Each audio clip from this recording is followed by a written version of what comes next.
Once again, I should have been recording at that time, but yeah, and you open up the video card, and that little kid inside looks up and holds up a bowl and is like, "Please, sir, I want some more."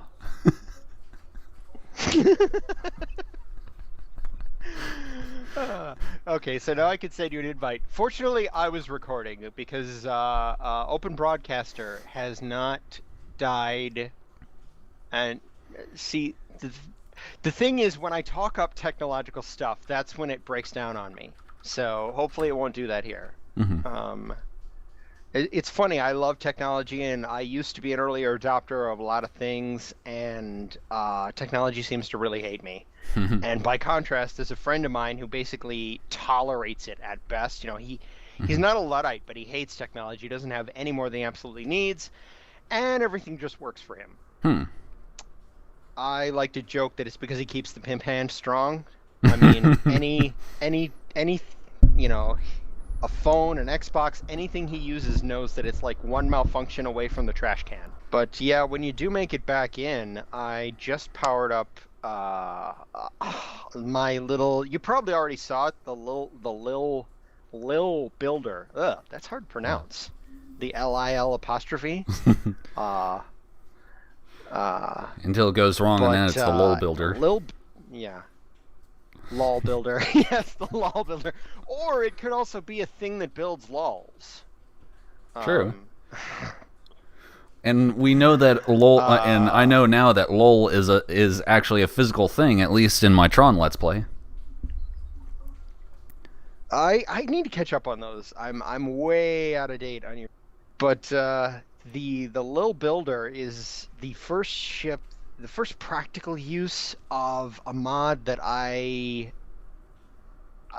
I've come to love it. When I first saw it, I was a little depressed because it's like, oh, when I learned modding, I wanted to do that. I wanted to be the one that came in and said, hey, look, here's that thing everyone wanted. I would like it better, whatever power you allow it to. Like if you say that it can have 15 megawatts, that's what it pulls, regardless of what's connected to it. So if you want to save power, you have to turn off the transmitter instead of the receiver, which is a little bit of a bummer.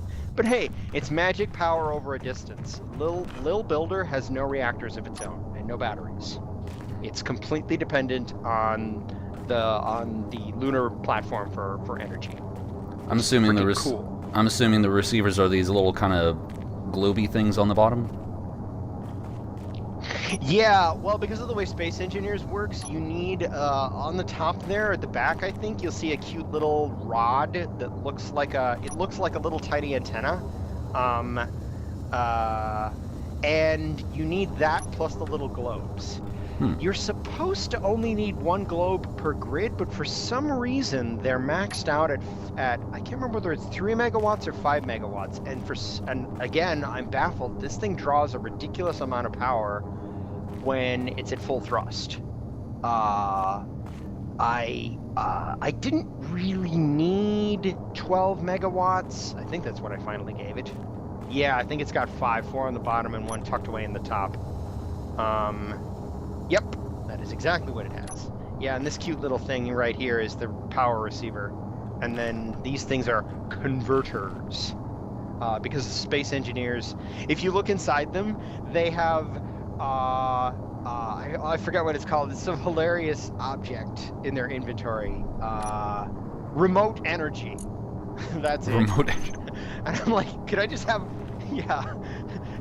a bag of remote energy that I carry around with me? Oh, I've got to see this. Yeah, if you hop in, if you hop into the cockpit and do like inventory. Inventory, there we are. Yeah, it's textured like the gravel packs. It's just a bag of remote energy. I love it. It sounds so Hitchhiker's Guide to the Galaxy. Yeah. Or, you know what, it sounds like the realized version of those pranks that people pull, like, apparently if you're, new to the Navy, they'll send you for headlight fluid or something like that, and, you know, it's like a snipe hunt. But this is like if you found the snipe, you know? Um, Whoa! it's like, oh, get a bag of remote energy. What just happened? The demons I think just followed me back because although it looks okay now, I saw the Lil Builder. It flew backwards and down into the ground, exploded, and then reassembled itself in like a split second. This is going to be awesome. Whenever we start like an actual like survival scenario, I might have to like paint crosses on my spacesuit or something. This is genuinely frightening. Oh, there you are. Huh? What? Oh no, it's just I'm on top. Yeah, I saw you go inside and then all of a sudden you're gone. Well, I just ducked over to the one of the things I I'm getting away from the solar panels. Oh no, why? What do they do? Demon possession. Yeah, maybe you should not touch the... Maybe you are surrounded by some kind of... Oh my god, you really are the Tazoo. But it's like even worse than Tazoo because, you know, Tazoo, part of it is stuff that he does, part of it is stuff that he does on accident. He doesn't summon demons. He's not like a conduit to the netherworld like I am, apparently. It's like, heretic, where have you been hanging out? What have you been doing? Well, it says in the name. Have you been summoning demons? So here's the other thing I was trying to find out. I'm in the cryopod now. I'm gonna use what I think of as the astral projection, the third party, or spectator cam. And when I look at my own body in spectator, the cryopod is not around me. I'm just sort of standing there in space, and I can see the cryopod glass effect in my spectator. So, do you see a cryopod like flying around right now? Where the hell are you? Let me take a look. Like I'm looking at you right now.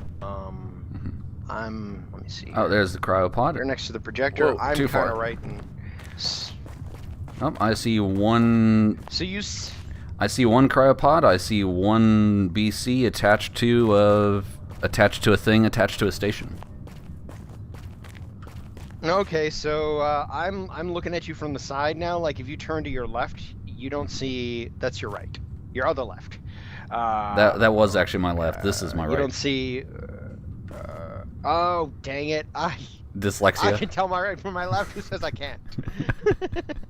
So if you turn 90 degrees to your right, and it is your right. I thought about it carefully. So, and you don't see anything floating there. Nope, I see a half-worked ship, a rover, a platform, and a drill.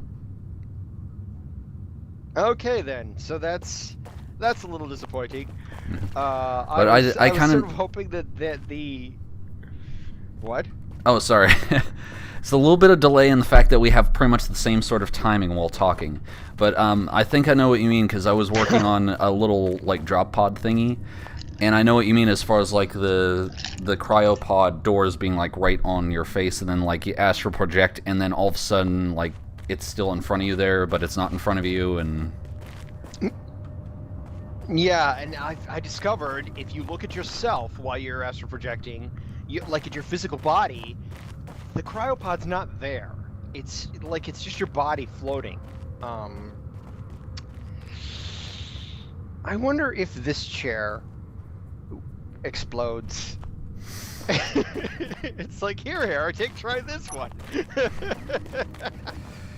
Well, do you have the world saved? You're my explosion tester. Yep, I do. So if you jump into the chair, what happens? Diddly. Thank Yay! God. I have never been so I have never been so happy for nothing to happen. But yeah, I mean, to cap a way earlier thread, I would love to have a base that reacts to day-night, like it plays a siren or a klaxon of some kind when the sun rises and when it sets. And if you look at an LCD, it will tell you like this long till sundown, this long till sunup. Because I would love to know that. The sun has gone down, and I think it's going to be 4 hours until it comes up again. I don't know. I set the day to be 8 hours long because batteries take so long to recharge. But Does that mean it's 8 hours between sunup and sundown, or 4 hours between sunup and sundown? That's a good question, because I'm not 100% on how the cycle time works either. I'm also wondering, did they adjust for latitude? Yeah, well, I think it's, I'm thinking back on it, my money would be on that it's essentially an 8-hour day compared to 24. So essentially it's like 8 hours from noon to noon. And then of course sunup and sundown. Yeah, and then of course sunup and sundown would wind up depending on your latitude.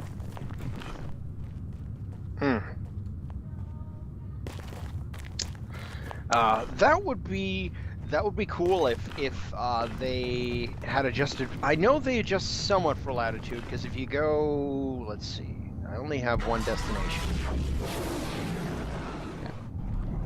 If we go here, oh god, it lagged really badly for a second there. Okay, yeah. Oh, there you are. And I got a pair of error messages popping up in my lower left hand of my screen. And what the? Yeah, when you transport it, the game is like, well, you're not supposed to be there. Connection closed. Oh, that's the gate. I'm like, oh no, did I lose you again? Curse you, space engineering gods! Got a little more demon possession here. I've got some like ghost items that are like phasing through the floor and bouncing. What? Whoa. Whoa, hello, what? Oh yeah, and you just teleported for a second there. You're like, whoop, whoop, whoop, whoop. And you were suddenly in like a bunch of different places at once, and then back to normal. So all these parts are for you are probably wiggling around on the ground. That's just great. Yeah, I've got like four or five of them that are stationary, and then the rest are like kind of jittering up and down, and then falling through the floor, and then respawning. And that's awesome and terrible. Yeah, I don't think you should try to interact with those. This is the base my crazy rocket was launched from. You could see the crazy rocket tower next to it. I thought about building an elevator to the top of the rocket, and I was like, you know what? I just am not feeling it. Even in creative mode, I am just not feeling it. Actually, question for you. Do you see the solar panel kind of bobbing up and down a little bit, like a flag? Oh yeah, I don't know what is with that solar panel. It's got personal problems.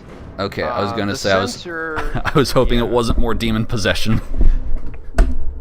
I wouldn't get too close to it, because if you did, it would probably do something really interesting, like, I don't know. But I've given up on it tracking the sun. For some reason, two rotors, it can't seem to figure them out. If you astral project and sink down into the ground, you'll see my Cheaty McCheaterson solution to the problem. I discovered that that the sun is visible if you go under the ground. The sun is visible 24 hours a day.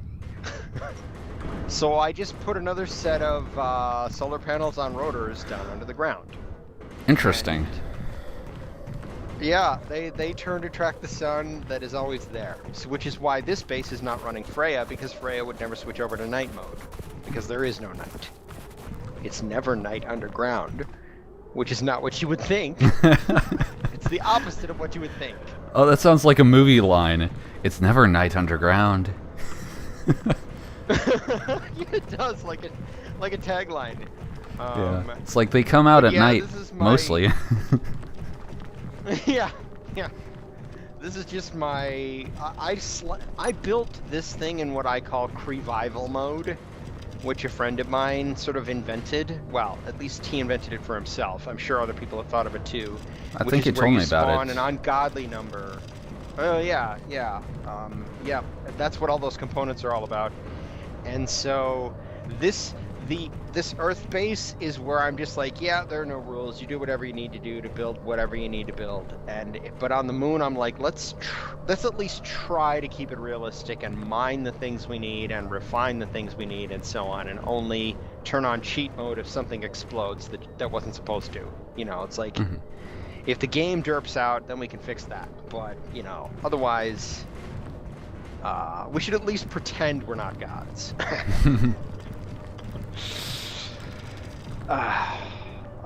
But yeah, I charged up the hydrogen tanks of my rocket, which unfortunately it's not easy to show off the rocket, because it's out in space. It's out in the zero gravity zone of the moon. I guess you could think of it as like a Lagrange point or something. Although that's not really true. It's not like it's being pulled by two different gravity wells. And it's marked by a GPS coordinate, but it's not like it's easy to get there. Which is part of why I marked it, because I was like, where the hell did I put it? I eventually had to find it with a Space Master. I flew all over with my astral body at like super high speed, and I still couldn't find the damn thing. Because it drew all its power from the fourth stage module. All the batteries and reactors were on that, because I figured, those things don't need power. Once you're done with them, why waste weight on batteries? Did you hear something explode? I did not. Okay, because it didn't sound like a regular explosion. It was more like a like a pressure explosion than a. I guess the best.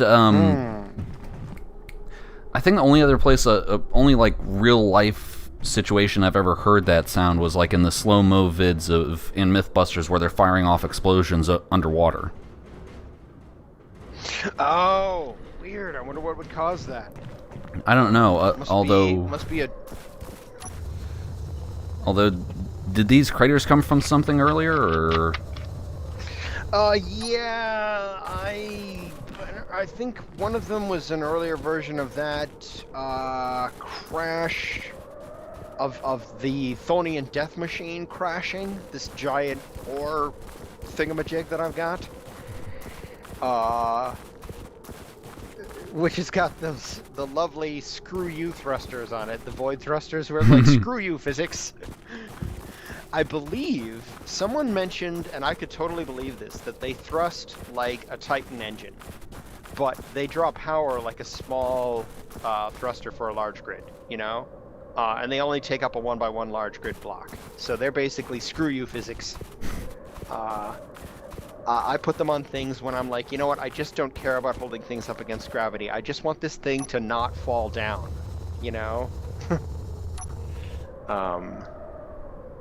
I originally built this one after you had mentioned tunneling under a base and attacking it. The back end of this thing used to have a rocket launcher in it, and I figured you would tunnel really close with the giant Mexpex drill and then turn around and fire a bunch of rockets to punch through the last few meters of ground. And then you'd be like, surprise, suckers! And then I was like, I don't really have a mining ship. Let's just use that. If you see inside, there's a bunch of passenger seats in there for a troop carrier. And the reason I have this ship is in fact the reason I have a lot of mods like the arc reactor and the shield mod. Because I don't doubt this thing goes crazy both on the power consumption and with damaging itself. Yeah. Well, mining is kind of weird now, especially since they decided to improve performance. They sacrificed. You don't continuously eat away at voxels anymore. I mean, you probably already noticed that. You eat away at the the voxels that you're working on suddenly vanish, which means your ship lurches forward. So that's kind of hard on the hardware. Last time I was mining, I smashed several drills while digging. Luckily, I planned ahead and built. I've taken to putting spare parts for ships in the cockpit inventory. Just warning, a sudden divergence, but is this your corpse over here? Which one? This, yeah. No, it's totally mine, and not some other guy. Is it? Oh, with like all this crazy. It's still persisting. Yeah, with all this crazy cultism and demon possession, I wouldn't put human sacrifice past anything beyond this point. Yeah. Well, the only person I sacrificed is me, and I didn't do it on purpose. I can't remember. Some of the stuff I've done here, it's like... at least one of these craters happened because I flew a ship through the Stargate, and instead of materializing on the other end like it was supposed to, it materialized in a bunch of pieces, and I went flying with one of those pieces. Oh, wow. And I think, yeah, right now I think it simply won't transport ships. Keen has changed something yet again. It's like, I know, you're thinking, Keen changing something that breaks a mod? When has that ever happened? But it did. And so, unfortunately, the Stargates will only transport people. They don't even try to move ships anymore. Hopefully it'll get fixed at some point. In the cycle of fixing and breaking and fixing and breaking. I gotta say, my hat goes off to people who not only create these awesome mods, but actually support them, and they're like, oh, it's broken again? Well, let me see why it's broken. Let me spend more of my precious time for free to make this work again so that everybody can have fun and enjoy this. You know, my hat's off to all these people who do these things. You know, that was a great way to end a video. So no, yeah, there, pretty much. So I don't know. I mean, we could do a scenario like we could just pick up with this base. There's some things I want to do in survival. Like my base is kind of derpy. I would definitely could use someone else's input in building it, like taking it apart and rebuilding it as something halfway decent. There's also a sort of mobile. That large ship that I was building up on the moon, because my small ships are great, but they're not so good for getting from point A to point B if you're in a hurry. I think I know a ship that... Whoops. Almost DC'd there. I think I may have DC'd. I DC'd!